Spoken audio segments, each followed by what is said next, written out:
ಆತ್ಮೀಯರೇ ಹಾಗೂ ಮಾಧ್ಯಮದ ಸ್ನೇಹಿತರೆ ಎಲ್ಲರಿಗೂ ನನ್ನ ಶರಣಾರ್ಥಿ. ಬಹುತೇಕ ಸಮಯ ಬಹಳ ಆಗಿದೆ, ಬಿಸಿಲು ಜಾಸ್ತಿ ಆಗಿದೆ. ನೀವ ಗಟ್ಟಿ ಬೀಜ ಇಲ್ಲಿ ಕುಂತವ್ರು, ಎದ್ದೋದ್ರು ಅಲ್ಲೆಲ್ಲೇ ನಳ್ಳಿ ಡೊಕ್ಕೊಂಡವರು ಅವ್ರು ಗಟ್ಟಿ ಅಲ್ಲ.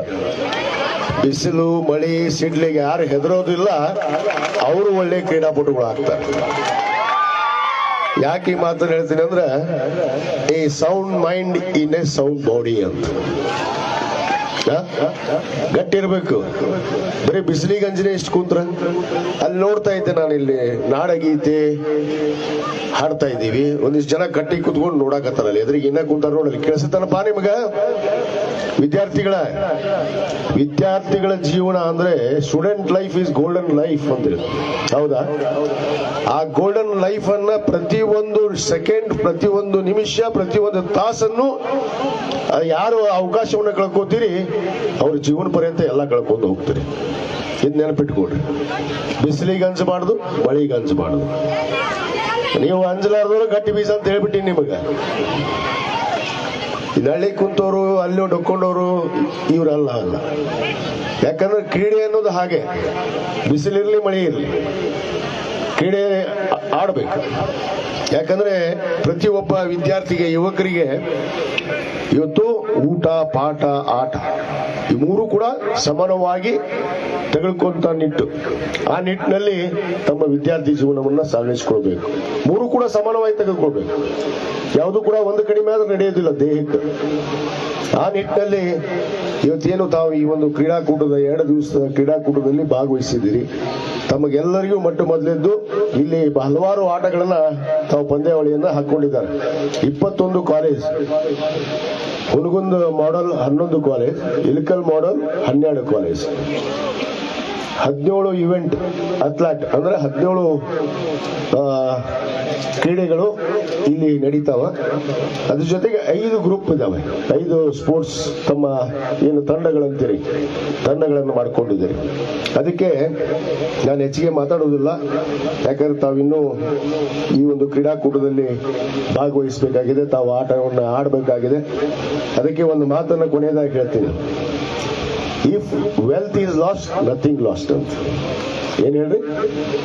If wealth is last, nothing last. If health is last, something is last. If character is last, everything is last ಅಂತ. ಇದನ್ನ ಹೆಣ್ಮಕ್ಳು ಬಹಳ ಜನ ಅದರಿ, ಇದನ್ನ ನೀವು ಅರ್ಥ ಮಾಡ್ಕೊಟ್ರಿ, ನಿಮಗೆ ಬಹಳ ಅರ್ಥೈಸುತ್ತಿಲ್ಲ. You should never lose your character for by any cost ಅಂತ. You should never lose your character. Character is most important in ನಮ್ಮ ಲೈಫ್ ಒಳಗಡೆ. ಆ ಕ್ಯಾರೆಕ್ಟರ್ ಅನ್ನೋದನ್ನ ತಾವು ಉಳಿಸಿಕೊಂಡು ಒಳ್ಳೆ ಕ್ರೀಡಾಪಟುಗಳಾಗಿ, ಒಳ್ಳೆ ವಿದ್ಯಾರ್ಥಿಗಳಾಗಿ, ಈ ದೇಶದ ಒಳ್ಳೆಯ ಪ್ರಜೆಗಳು ಕೂಡ ಆಗ್ಬೇಕು. ಯಾಕಂದ್ರೆ ನೀವೇ ಭವಿಷ್ಯದ ಪ್ರಜೆಗಳು. ಇವತ್ತು ನೀವು ಮುಂದೆ ಈ ದೇಶವನ್ನು ಆಳುವಂತವ್ರು. ನಾನಾ ರೀತಿಯಲ್ಲಿ ಕನಸುಗಳನ್ನು ಕಟ್ಟಿಕೊಂಡಿರ್ತೀರಿ. ಬಹುತೇಕ ಕ್ರೀಡೆ ಒಂದು ಕಡೆ ಇದ್ರೆ, ತಮ್ಮ ವಿದ್ಯಾಭ್ಯಾಸದಲ್ಲಿ ಕೂಡ ತಾವು ಇಂಜಿನಿಯರ್ ಆಗ್ಬೋದು, ಡಾಕ್ಟರ್ ಆಗ್ಬೋದು, ವಿಜ್ಞಾನಿಗಳಾಗ್ಬೋದು, ಇವತ್ತು ರಾಜಕಾರಣಿಗಳಾಗ್ಬೋದು. ಯಾಕಂದ್ರೆ ಎಲ್ಲ ಹಂತದಲ್ಲಿ ತಾವು ಗುರುತಿಸ್ಕೊಳ್ಬೇಕು, ತಮ್ಮ ಪಾತ್ರ ಇರಬೇಕು. ಯಾಕಂದ್ರೆ ರಾಜಕಾರಣ ಒಂದು ಏನಲ್ಲ, ಈ ದೇಶವನ್ನು ಮುನ್ನಡೆಸಬೇಕಂದ್ರೆ ಇವತ್ತು ಅವಶ್ಯಕತೆ ಇರುವಂತದ್ದು. ಎಲ್ಲಾ ರಂಗದಲ್ಲಿ ಗುರುತಿಸ್ಕೊಂಡು ತಾವು ಈ ದೇಶದ ತತ್ವ ಸಿದ್ಧಾಂತವನ್ನು ಅರ್ಥ ಮಾಡ್ಕೊಂಡು, ಏನು ಸಂವಿಧಾನ ಶಿಲ್ಪಿ ಡಾಕ್ಟರ್ ಬಾಬಾ ಸಾಹೇಬ್ ಅಂಬೇಡ್ಕರ್ ಅವರು ಕೊಟ್ಟಿರುವಂತ ಪವಿತ್ರವಾದ ಸಂವಿಧಾನ ಅಡಿಯಲ್ಲಿ ನಡೆಯುವಂತ ಪ್ರಜೆಗಳು ಯಾರು? ಅದು ಭಾರತೀಯರು.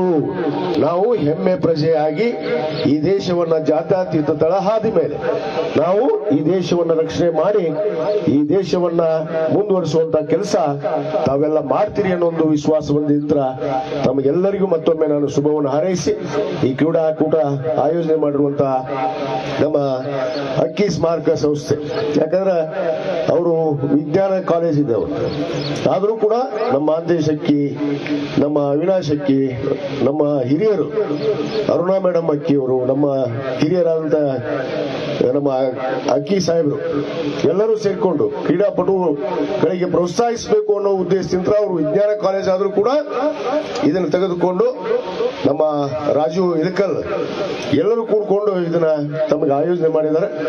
ಈ 2 ದಿವಸಗಳ ಕಾಲ ತಾವು ಈ ಕ್ರೀಡಾಕೂಟದಲ್ಲಿ ಭಾಗವಹಿಸಿ ಎಲ್ಲರೂ ಕೂಡ ಒಂದು ಕ್ರೀಡಾ ಮನೋಭಾವನೆ ಅಂತ ತಾವು ಪ್ರತಿಜ್ಞೆ ಮಾಡಿದ್ದೀರಿ, ನನಗೆ ಪಾರ್ ಮಾಡ್ರಿ. ಏನ್ ಪ್ರತಿಜ್ಞೆ ಮಾಡಿದಿರಿ?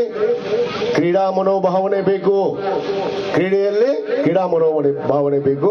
ಆ ನಿಟ್ಟಿನಲ್ಲಿ ತಾವು ಕ್ರೀಡಾ ಮನೋಭಾವನೆ ಯಂತ್ರ ಈ ಒಂದು ಕ್ರೀಡಾಕೂಟವನ್ನು ಯಶಸ್ವಿಯಾಗಿ ಗಳಿಸ್ರಿ ಅಂತ ಹೇಳಿ ಹೇಳ್ತಾ ಹಾರೈಸಿ ತಮಗೆಲ್ಲರಿಗೂ ಮತ್ತೊಮ್ಮೆ ಶುಭವನ್ನು ಹಾರೈಸಿ ಈ ಕ್ರೀಡಾಕೂಟ ಯಶಸ್ವಿಯಾಗಲಿ ಅಂತ ಕೂಡ ಹಾರೈಸಿ ನನ್ನ 2 ಮಾತನ್ನು ಮುಗಿಸ್ತೇನೆ. ಜೈ ಹಿಂದ್, ಜೈ ಕರ್ನಾಟಕ.